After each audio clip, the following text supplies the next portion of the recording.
चलिए खबरों की शुरुआत करते हैं। 9 दिन के बाद कांग्रेस नेता राहुल गांधी की भारत जोड़ो यात्रा आज से फिर शुरू हो गई। दिल्ली के कश्मीरी गेट वाक़े प्राचीन हनुमान मंदिर में दर्शन के बाद राहुल गांधी और प्रियंका गांधी ने ये पद यात्रा शुरू की। दिल्ली के मौजपुर, जाफराबाद, गोकुलपुरी इलाकों से होते हुए ये यात्रा यूपी में एंटर हुई। राहुल गांधी की क़यादत वाली भारत जोड़ो यात्रा आज से 9 दिनों के बाद फिर से शुरू हो रही है। उत्तर प्रदेश कांग्रेस के नेताओं के मुताबिक यूपी में 120 किलोमीटर का सफर तय कर 5 जनवरी को यात्रा हरियाणा में पहुंचेगी। भारत जोड़ो यात्रा ने 110 से ज़्यादा दिनों में 3000 किलोमीटर से ज़्यादा का सफर तय कर लिया है। 7 सितंबर को कन्याकुमारी से शुरू हुई यात्रा अब तक तमिलनाडु, केरल, कर्नाटक, आंध्र प्रदेश, तेलंगाना, मध्य प्रदेश, राजस्थान और महाराष्ट्र और हरियाणा के कुछ हिस्सों को कवर कर चुकी है। वहीं इस दौरान कांग्रेस लीडर प्रियंका गांधी ने कारकुनान से अपील की है कि हर जगह मोहब्बत की दुकान की फ्रेंचाइजी खोलें। गर्व है मुझे इन पर और आप सब पर। जैसे इन्होंने कहा, नफरत के बाजार में मोहब्बत की दुकान खोली है। मैं यहाँ खड़े एक एक यूपी के कार्यकर्ता, एक एक देशवासी को कहना चाहती हूँ, हर गली में, हर मोहल्ले में, हर गांव में, हर ब्लॉक में, हर जिले में, हर सड़क पे ये मोहब्बत की दुकान की फ्रेंचाइज खोलो। सब जगह दिखनी चाहिए, क्योंकि अगर नहीं खोलोगे और नफरत की राजनीति, लोगों को तोड़ने की राजनीति आगे बढ़ती रहेगी तो आपकी समस्याओं का कभी समाधान नहीं होगा। रोजगार नहीं मिलेंगे, अर्थव्यवस्था मजबूत नहीं हो पाएगी, महंगाई नहीं घट पाएगी। तो ये जो भारत जोड़ो यात्रा है, ये जोड़ने की बात करती है, लेकिन भूलिए मत ये किस लिए बात कर रही है। ये इसलिए कर रही है कि जब एकजुट देश बनेगा, जब ही मजबूत होगा, जब आप सब साथ होंगे, तभी आप इस सरकार से अपना हक मांग पाएंगे। जब तक आपको बिखेरा जाएगा, आपको अलग किया जाएगा, तब तक आपका ध्यान अलग अलग मुद्दों पर आकर्षित कर पाएंगे। और आपका ध्यान केंद्रित होना चाहिए आपके रोजगार पर, महंगाई को कम करने पर और विकास पर। यही आपकी मांग होनी चाहिए। दिल्ली के सुल्तानपुरी में 20 साल की लड़की को कार से 11 किलोमीटर तक घसीटकर मार डालने की वारदात को लेकर जबरदस्त गुस्सा है। पुलिस सवालों के घेरे में है तो इनकी गूंज वजारत दाखिला तक पहुंच गई है। वहीं इस मामले में दिल्ली पुलिस ने एक और खुलासा किया है। पुलिस के मुताबिक मामले की आगे की जांच में पता चला है कि वो लड़की अपनी स्कूटी पर अकेली नहीं थी। हादसे के वक्त उसके साथ एक लड़की मौजूद थी। वो जख्मी हो गई और मौके से भाग गई, लेकिन मरने वाली लड़की का पैर कार में फंस गया, जिसके बाद उसे घसीटा गया। लड़की और उसकी दोस्त का सीसीटीवी फुटेज भी सामने आया है। पुलिस के जरिए आगे की कार्रवाई की जा रही है। उधर दूसरी ओर इस मामले में आम आदमी पार्टी के विधायकों ने दिल्ली पुलिस कमिश्नर से मुलाकात की और 5 मांगों वाला एक मेमोरेंडम कमिश्नर को सौंपा।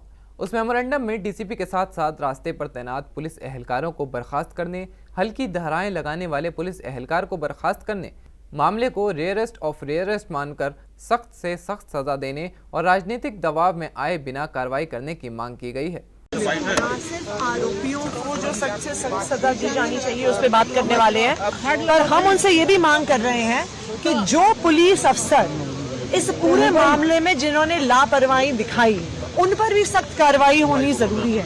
वो पुलिस अफसर जो वहाँ पर मौके पे मौजूद थे, जिन्होंने फोन नहीं उठाए, जिन्होंने स्थिति परिस्थिति को देखा नहीं, अगर 12 किलोमीटर तक एक लड़की ऐसी दरिंदगी के साथ घसीटती चली गई, वो पुलिस अफसर जिन्होंने सिर्फ एक आरोपी पर धाराएं दर्ज करी और बाकियों को छोड़ दिया, वही पुलिस अफसर जिसने एक कमजोर धारा में एफआईआर दर्ज की, और डीसीपी जिन्होंने आरोपियों को बचाने की कोशिश करी, उनके डिफेंस में स्टेटमेंट दी, उन सब पर भी कार्रवाई होनी जरूरी है कि जो पुलिस कर्मी आगे सोचें कि हम किसी व्यक्ति को बचाएं, किसी आरोपी को बचाएं, खासकर किसी राजनीतिक आरोपी को भी बचाएं, उन पर भी एक नकेल कसने की जरूरत है। उन पर भी एक डर का माहौल लागू होने की जरूरत है कि उन पर भी एक्शन होगा अगर वो किसी भी जनता की समस्या पे कार्रवाई नहीं करेंगे। एआईएमआईएम सदर असदुद्दीन ओवैसी ने नोटबंदी के मुद्दे को लेकर बीजेपी पर तंज कसा है। उन्होंने कहा है कि अगर नोटबंदी सफल थी तो बीजेपी नोटबंदी दिवस क्यों नहीं मनाती। आपने कहा था कि ब्लैक मनी खत्म हो गया, सेलिब्रेट क्यों नहीं कर रहे? अगर डिमोनेटाइजेशन सक्सेस था तो हम चैलेंज कर रहे बीजेपी से, चलिए आप सक्सेस और मानते तो मनाइए ना, क्यों नहीं मनाते आप? नोटबंदी दिवस मनाइए ना, क्यों नहीं मनाते आप? क्योंकि भारत के प्रधानमंत्री को मालूम कि नोटबंदी से महिलाएं, daily veg workers, handicraft artisans, plumbers, drivers, electricians, plumbers, masons, ये सब बर्बाद हो गए। इसका सोशल पॉलिटिकल रिस्पांसिबिलिटी देश के प्रधानमंत्री और उनकी सरकार पर आयद होती है डिमोनेटाइजेशन के ऊपर।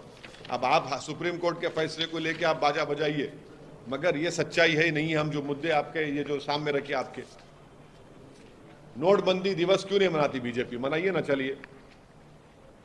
अजीम प्रेमजी यूनिवर्सिटी की रिपोर्ट बोल रही है कि 50 लाख लोगों की नौकरी चले गई, 100 लोग मर गए। आज कितनी करेंसी सर्कुलेशन में है? 32.18 लाख करोड़ करेंसी सर्कुलेशन में है, जब 17.97 लाख करोड़ थी।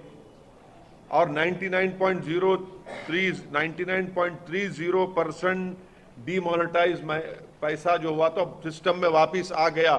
बिहार के वजीर आला नीतीश कुमार ने भी बीजेपी पर तंज कसते हुए कहा है कि देश के लिए काम नहीं करते, अपने लिए काम करते हैं, इसलिए तो अलग हो गए। नहीं, हम तो जो काम कर रहे हैं कर ही रहे हैं। विपक्ष के विभिन्न दलों के साथ हमारी बातचीत है और अभी तो हम अपने एरिया में घूमेंगे, उसके बाद फिर जो भी बातचीत होगी तो उसी के आधार पर जो कुछ भी होगा, एक साथ मिल करके जितने लोग एकजुट होंगे तो उसका तो प्रयास होगा ही कि कोई पार्टी का कोई काम करना अपना ही करे ना भाई, क्या दिक्कत है? अब यही सोच लीजिए, माने कोई काम नहीं करना है, अपना ही काम करना है, देश के लिए कुछ नहीं करना है, अपने ही लिए काम करना, यही तो पार्टी है। इसलिए हम तो अलग हो ही गए। पार्टी का कार्यक्रम है, अपना पार्टी का कार्यक्रम कर ले, और कार्यक्रम कर लेगा तब उन लोगों के साथ बैठ करके किन किन लोगों के साथ होगा और कैसे होगा वो उसी समय तय करेंगे। अभी उनकी यात्रा वो कर ले पूरा, ये पार्टी की यात्रा है, पार्टी की यात्रा से कोई मतलब नहीं, क्योंकि हर पार्टी को अधिकार है अपना अपना करने का, तो कर रहे हैं, करें। मध्य प्रदेश की सरकार गरीबों और जरूरतमंदों को नए साल का तोहफा देने जा रही है। सीएम शिवराज सिंह चौहान ने इस बारे में पूरी जानकारी दी है, आइए आपको सुनवाते हैं। 4 जनवरी का दिन गरीब कल्याण के लिए मध्य प्रदेश में स्वर्ण अक्षरों में लिखा जाएगा, क्योंकि 4 जनवरी के दिन से ही हम अपने उन गरीब बहनों और भाइयों को जिनके पास रहने की जगह नहीं है, और रहने की जगह इसलिए नहीं है कि एक छोटे से मकान में रहते थे, पिताजी के 4 पुत्र हो गए, 4 पुत्रों की शादी हो गई तो उनके परिवार हो गए, अब उनके बच्चों की शादी हो रही तो रहने की जगह ही नहीं बची, और इसके कारण उनकी जिंदगी कष्टों से भरी हो गई। वो अलग रह नहीं सकते क्योंकि गरीब हैं, उनके पास जगह नहीं है रहने की, और अगर रहने का प्लाट नहीं है, जगह नहीं है, भूमि नहीं है, तो मकान बनाने की योजना का भी लाभ उनको मिल नहीं सकता, पीएम आवास योजना और बाकी योजनाओं का। इसलिए टीकमगढ़ की धरती पर ही जब यह विषय मेरे पास आया था कि हमारे पास रहने की जगह नहीं है, छोटे से मकान में कई परिवार रह रहे हैं, तब हमने ये घोषणा की थी कि मध्य प्रदेश की धरती पर कोई गरीब रहने की जमीन के बिना नहीं रहेगा। हम मुख्यमंत्री भू आवासीय अधिकार योजना बनाएंगे और ऐसे मेरे गरीब बहन और भाइयों को ग्रामीण क्षेत्र में हम प्लाट देंगे, निःशुल्क देंगे। और टीकमगढ़ से ही 4 तारीख को मैं प्लाट वितरण का प्रारंभ कर रहा हूं। 10,000 से ज़्यादा गरीब बहनों और भाइयों को टीकमगढ़ जिले में 4 जनवरी को प्लाट वितरित किए जाएंगे, आवंटित किए जाएंगे। बीजेपी लीडर तरुण चुग ने कांग्रेस की भारत जोड़ो यात्रा पर बयान देते हुए कहा कि राहुल गांधी की यात्रा महज एक ट्रेडमिल वॉक है। ऐसा कि कल तक कांग्रेस के मैनेजर्स राहुल गांधी को विपक्ष का प्रधानमंत्री पद का उम्मीदवार बता रहे थे, जबकि सच ये है कि राहुल गांधी की यात्रा एक ट्रेडमिल वॉक है और कांग्रेस वेंटिलेटर पर है। विपक्ष के दर्जनों उम्मीदवार पहले ही प्रधानमंत्री की रेस में है और वो ये कैसा राहुल गांधी का कैसा नेतृत्व है कि कोई भी विपक्षी नेता राहुल गांधी को चिमटे से भी छूने को तैयार नहीं है, पर कांग्रेस के नेता लगातार मुंगेरी लाल के हसीन सपने देख रहे हैं। आंध्र प्रदेश के साबिक आईएएस थोड़ा चंद्रशेखर, साबिक वजीर रावेला किशोर बाबू, साबिक आईआरएस चिंताल पार्थसारथी और कई दीगर अफसरान और नेता भारत राष्ट्रीय समिति पार्टी में शामिल हुए। पार्टी सदर और तेलंगाना के वजीर आला के चंद्रशेखर राव ने उन्हें पार्टी में शामिल कराया। वहीं सीएम केसीआर ने थोड़ा चंद्रशेखर को बीआरएस आंध्र प्रदेश के रियासती सदर के तौर पर मुकर्रर करने का भी ऐलान किया है। वहीं इस मौके पर सीएम केसीआर ने कहा कि अगर उनकी पार्टी मरकज में सत्ता में आती है तो दलित बंधु योजना पूरे मुल्क में लागू की जाएगी।